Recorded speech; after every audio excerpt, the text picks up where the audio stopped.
Olá, pessoal, tudo bem? Hoje nós vamos falar sobre subprogramação, né? A nossa nona aula, e nós vamos falar como que funciona. Bem, o que a gente viu até agora?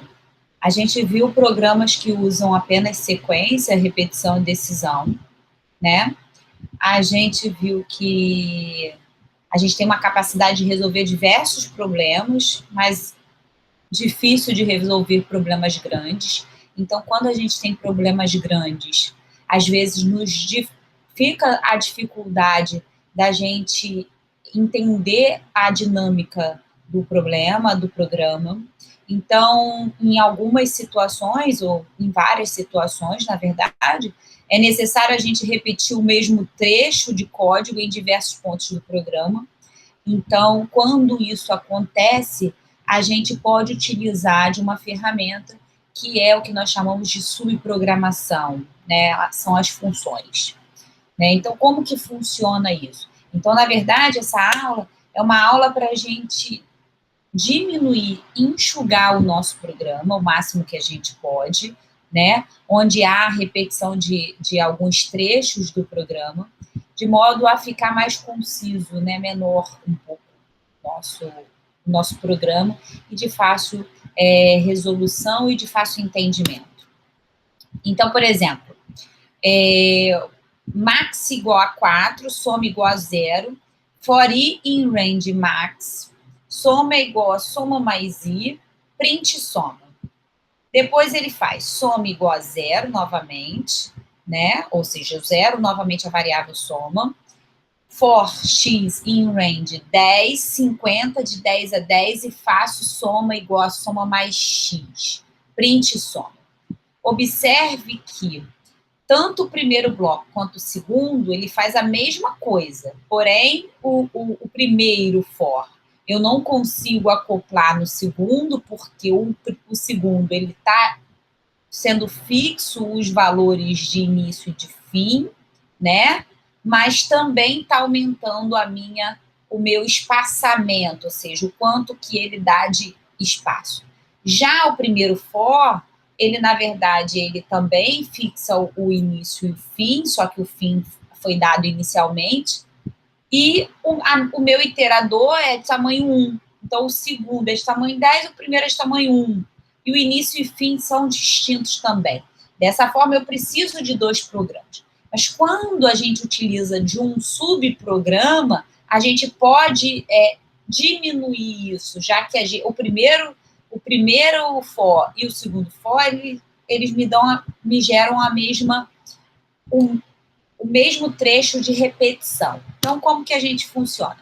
A gente está vendo que a gente tem 2 repetições aí do mesmo programa, então a gente pode exatamente diminuir isso. Então, como que a gente vai fazer isso?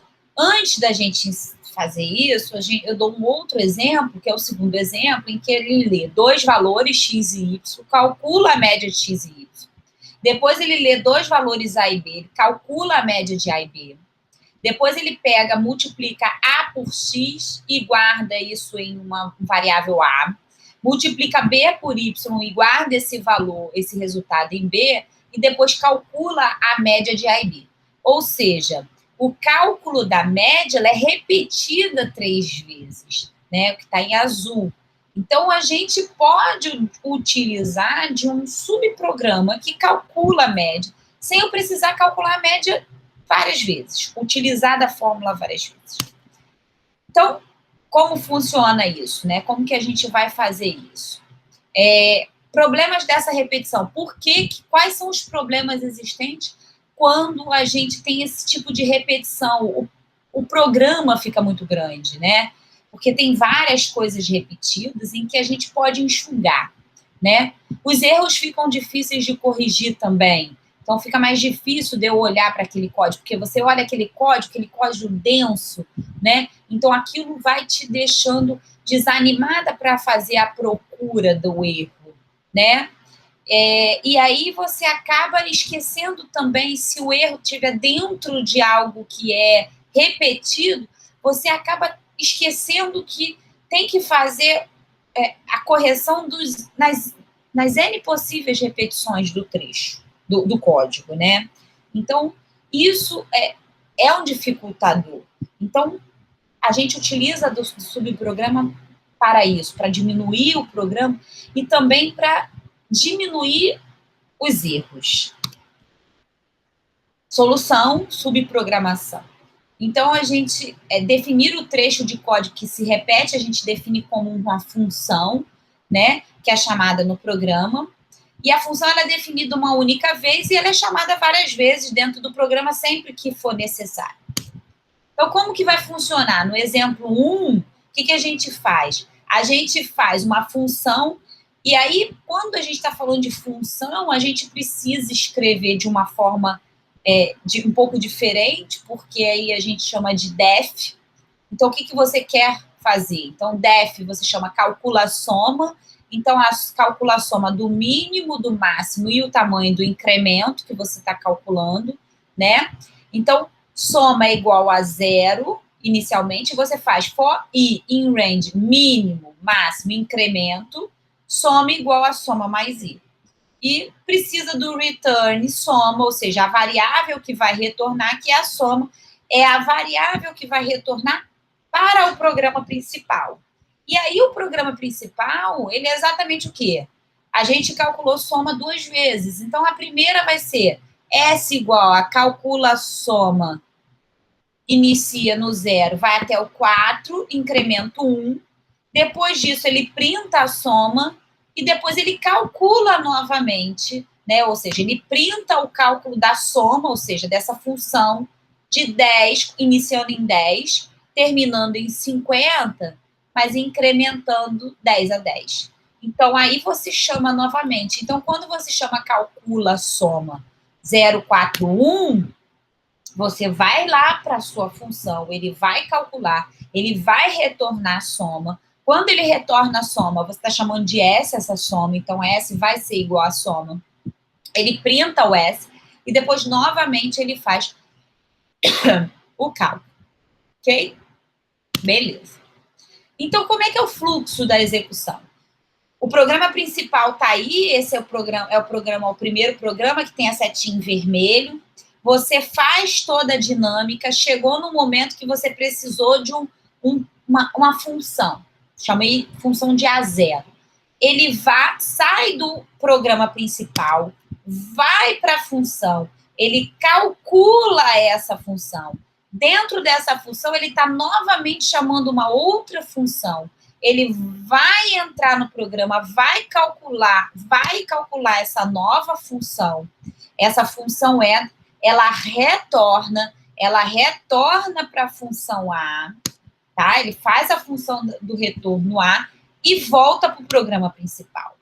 Uma vez que ele volta para o programa principal, ele faz os passos que faltam, ele precisa de uma nova função que é C, ela sai do programa principal, vai para a função C, retorna o valor esperado, retorna para o principal, finalizando o programa no que falta. Certo? Então, é assim que funciona.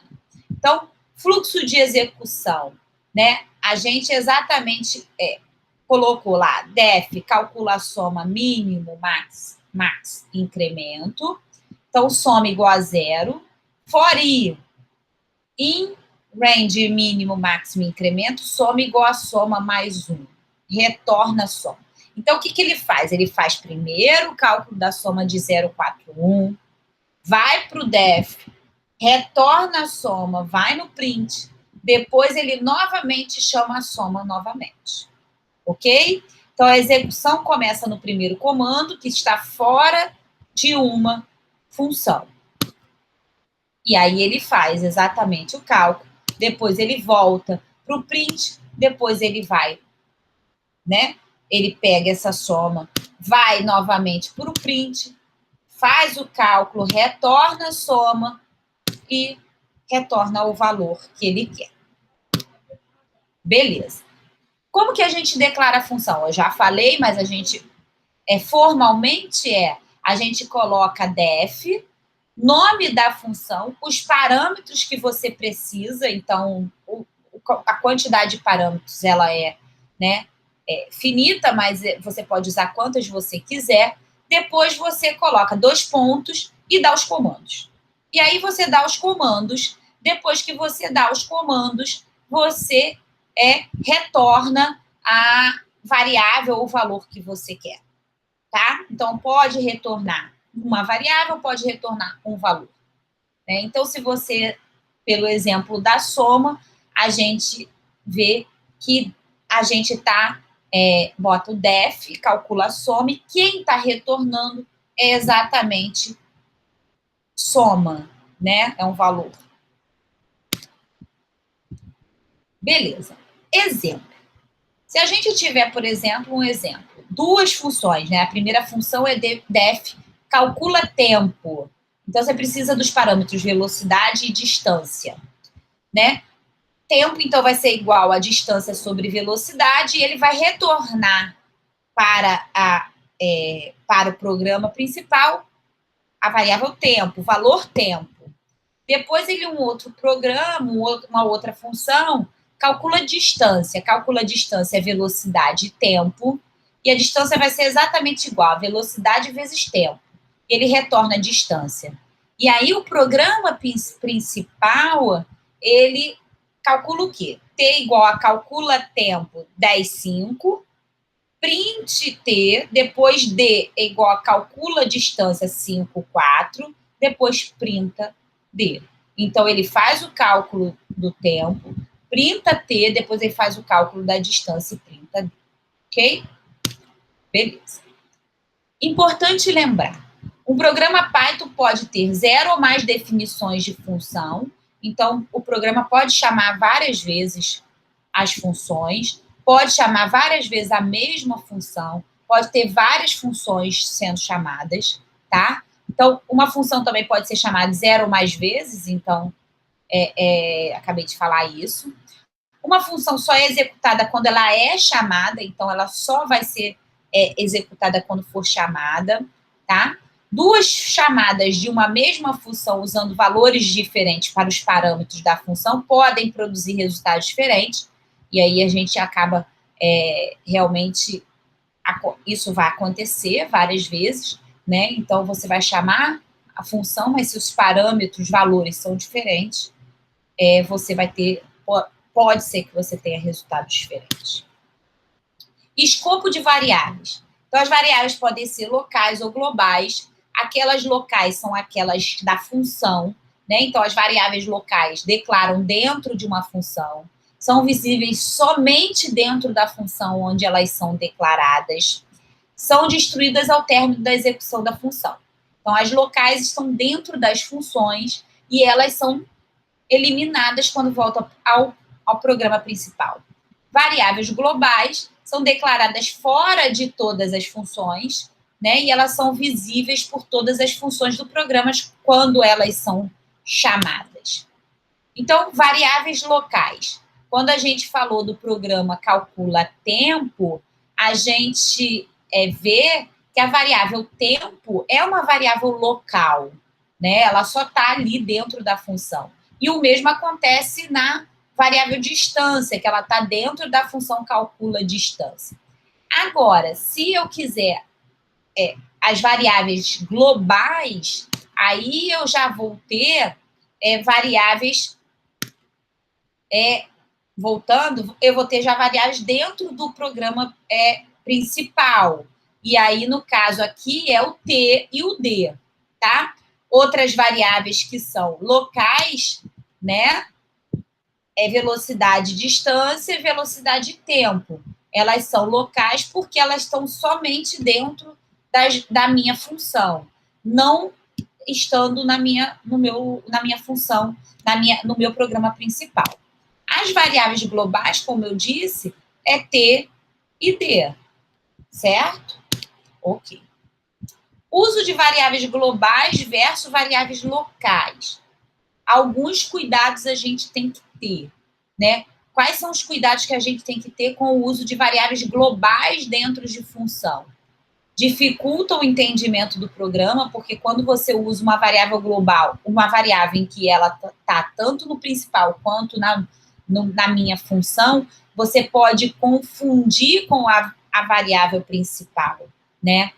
Outra coisa, dificulta a correção de erros no programa, né? Então, se a variável pode ser usada por qualquer função do programa, encontrar o erro envolvendo o valor dessa variável pode ser muito complexo, né? Então, o que a gente recomenda? Recomenda que as variáveis locais não tenham o mesmo nome que as variáveis globais, né? Então, sempre que possível, usar variáveis locais nas funções e passar os valores necessários para a função como parâmetro. Então, a gente não utiliza, né, as mesmas variáveis. Então, o que a gente tem aqui? A gente tem o escopo das variáveis, né? O que acontece aqui quando a gente tem na função de calcular o tempo, né, e calcular a distância? A gente tem velocidade, distância e tempo na primeira função, a gente tem velocidade, tempo e distância na segunda função, e no programa principal a gente tem as variáveis V, T e D. E aí, o que ele faz? Inicialmente, ele V, a gente calcula, né, quando a função ela é chamada, é necessário fornecer um valor para cada uma desses parâmetros. Então, desculpa. Como que funciona? Como que pode ser informado o valor diretamente? Quando eu falo calcula tempo 1, 2, se a gente voltar lá no programa, calcula tempo 1, 2, eu vou ter lá exatamente velocidade 1, distância 2, né? Então, o tempo vai ser exatamente 1 sobre 2. Então, ele vai retornar para a gente 1/2. Certo? Então, eu posso exatamente colocar calcula tempo 1, 2, ou eu posso colocar a variável calcula tempo VD. Ah, mas professora, mas VD não me retorna um valor. Não, ele não retorna o valor, mas ele vai estar, o VD vai automaticamente lá antes de chamar calcula tempo VD, ele vai ser calculado em algum momento, certo? Então, eu posso usar diretamente o valor, ou posso usar o valor com uma variável, né? Então, se a gente for observar, o principal aqui, inicialmente ele tem calcula tempo V5. Então, V é uma variável e 5 é um valor. Só que V já está sendo atribuído antes. Então, por exemplo, no programa, como é que roda? O V é 10, então ele recebe, guarda 10. E aí, T vai ser exatamente calcula tempo V5. Certo? Calcula tempo V5, V já não é mais V, ele é 10. Então, calcula tempo 10, 5. Então, ele vai lá para cima. Quando ele vai lá para cima, velocidade é 10, distância é 5. E aí, ele calcula o tempo, certo? Velocidade é 10, né? Distância é 5. Então, é 5 sobre 10, que é igual a 1/2. Então, o tempo é retornado 1/2, 0,5. E agora eu consigo, né, atribuir T. Quem vai ser T? T é 0,5. Então, eu printo T e depois eu tenho D igual a calcula distância VT, certo? Calcula distância VT, eu vou agora para o segundo programa. VT é 10 e 0,5. 10 vezes 0,5, certo? 10 vezes 0,5 vai me dar exatamente 5, certo? Então, distância vai sair 5. Então, D vai ser o quê? 5. Então, eu vou printar D. Ok. Passagem de parâmetro por valor. Python usa passagem de parâmetro por valor. Então, o que ele faz? Ele faz uma cópia do valor da variável original para o parâmetro da função. A variável original fica preservada, né, das alterações feitas dentro da função. Então, se ele está dentro da função, a variável está dentro da função, certo? Ok. Então, por exemplo, nesse exemplo aqui, o que eu pergunto para vocês? O valor impresso por print V no meu programa principal vai ser 10 ou ele vai ser 0? Por quê? Porque quando eu estou lá na função, tá vendo que eu botei lá velocidade igual a 0? Tá vendo que V é igual a 0 lá em cima? Mas ele vai printar quem, gente? Ele vai printar V. velocidade lá em cima, na minha função, não vai ser retornada. Ela é uma variável local. Então, se ela é uma variável local e ela não está sendo retornada, ela fica lá na local. Quem está sendo retornado na função calcula tempo? Tempo. Quem está sendo quem está sendo retornada na função calcula distância? Distância. Então, quem vai para o programa principal é o tempo e a distância na outra função. Então, vai ser o 10. Bem, então a função que retorna um valor deve usar return. Ou seja, se eu preciso que ele me retorne um valor, eu tenho que sempre usar um return. Certo? Assim que o comando return é executado, a função termina. Ou seja, nada que estava lá, que foi utilizado, vai ser guardado. Somente o que foi retornado. Uma função pode não retornar nenhum valor. Pode. Nesse caso, basta eu não usar o comando return. Assim, a função termina quando sua última linha de código foi executada. Então, por exemplo, como que funciona isso? Sem retorno, eu vou define, imprime, asterisco, quantidade.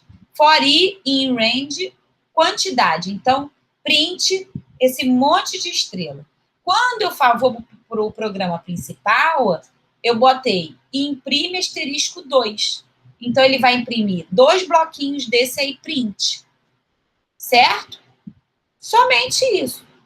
É o que ele vai retornar. Ele não está retornando nada. Eu não preciso de nenhuma variável. Então, print, programar é legal, e depois imprime asterisco 2. Então, ele vai imprimir 2 bloquinhos de asteriscos. Chamada de função. Se a função retorna um valor, pode-se atribuir seu resultado a uma variável.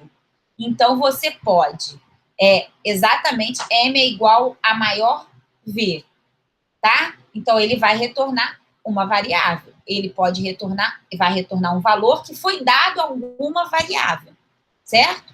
Se a função não retorna um valor, ou seja, não tem return, não se deve atribuir seu resultado a uma variável. Então, eu não posso atribuir a uma variável, certo? Porque se isso for feito, a variável vai ficar com um nome. Ou seja, imprime asterisco 3. Então, ele vai imprimir 3 bloquinhos de estrela. Não tem nada a ver com variável, não tem nada a ver com valor. É uma atribuição que foi dada. Função sem parâmetro. Nem toda função precisa ter parâmetro. Então, nem toda função eu preciso informar o parâmetro. O parâmetro está muito associado a valores, quando a gente quer retornar algum valor. Nesse caso, ao definir a função, deve-se abrir e fechar parênteses sem informar nenhum parâmetro, certo? O mesmo deve acontecer na chamada da função. Então, por exemplo, def menu. Menu, eu não quero que ele retorne valor nenhum, ele vai só fazer exatamente a tela. Print, estrela, asteriscos, print 1 somar, print 2 subtrair, print 3 multiplicar, print 4 dividir, print asterisco. Então, quando você vai para o programa principal, o que ele vai... quando você bota menu entre parênteses, ele vai fazer todo esse bloco aí. Depois, ele vai dar opção igual ivol, input, digite a opção desejada. E aí, você vai digitar a opção desejada, certo? Que você quer. Ok. Parâmetros default. O que é default? O nome já diz, né? Aquilo que já está determinado, né? Já define algo, já está assumido, né? Um valor já assumido. Então, em alguns casos, pode-se definir um valor default para um parâmetro. Caso ele não seja passado na chamada, o valor default será assumido. Exemplo, uma função para calcular a gorjeta de uma conta tem como parâmetros o valor da conta e o percentual da gorjeta. Qual seria o percentual geralmente nos restaurantes de gorjeta? 10%. Então, a gente pode colocar 10% como um valor default para o parâmetro percentual gorjeta. E aí, a gente coloca como default. Se a gente não der a porcentagem, ele automaticamente vai calcular os 10%. Caso contrário, você coloca qual é a porcentagem. Vamos ver como funciona. Ó, função def, calcular gorjeta, valor, então os parâmetros são valor e percentual, que é igual a 10. Então, o que ele vai retornar para a gente? Valor vezes percentual dividido por 100, certo? Porque não é 10%?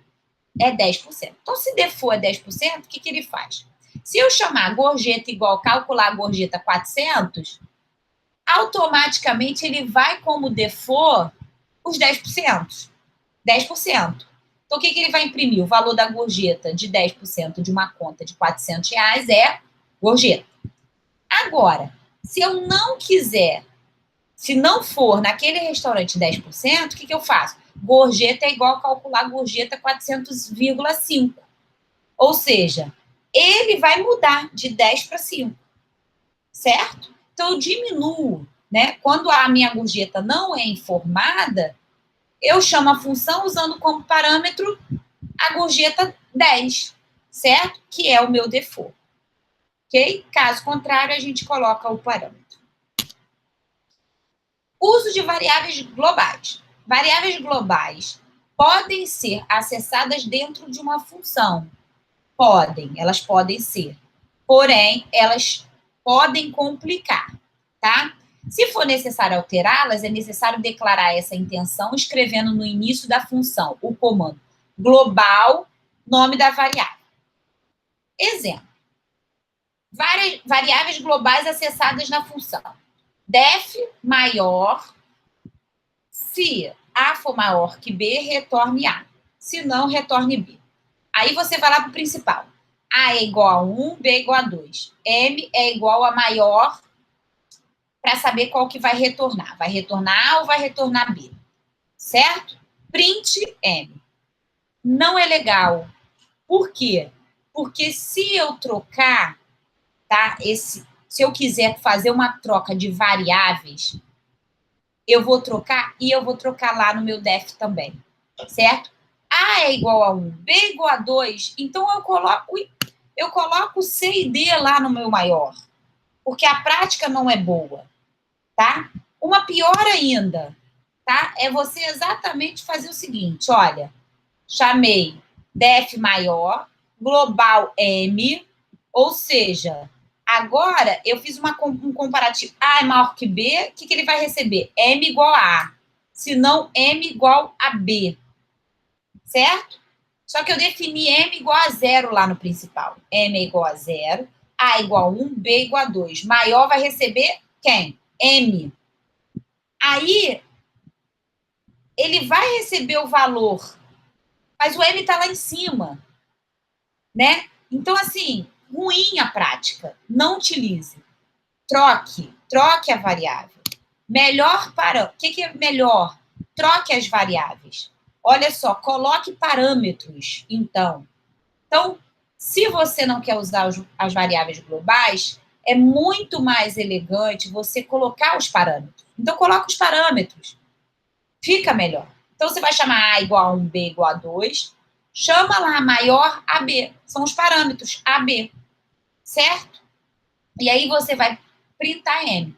E aí, você vai lá no programa maior AB e fica if, se A for maior que B, retorna A. Se não, retorna B. Pronto. Você resolveu o seu problema e tirou as variáveis globais dentro da sua função. Certo? Deixando o programa muito mais elegante, mais clean. Colocar funções em arquivo separado. Você pode fazer isso.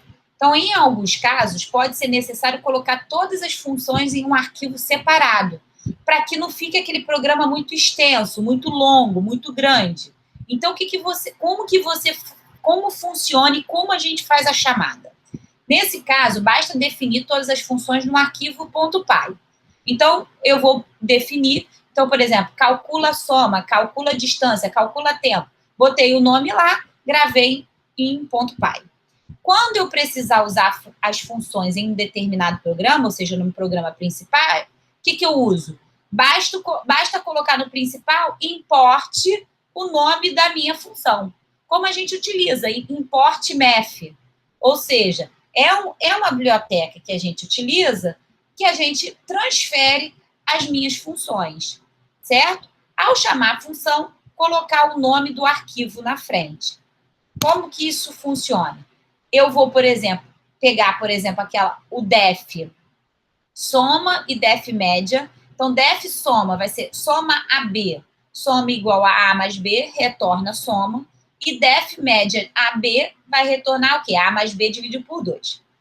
Quando eu fizer o arquivo principal, o que eu boto? Import utilidades, que é o programa que eu chamei, botei todas as minhas funções, certo? Boto lá x igual a 2, y igual a 3. O que eu faço? Print utilidades.soma.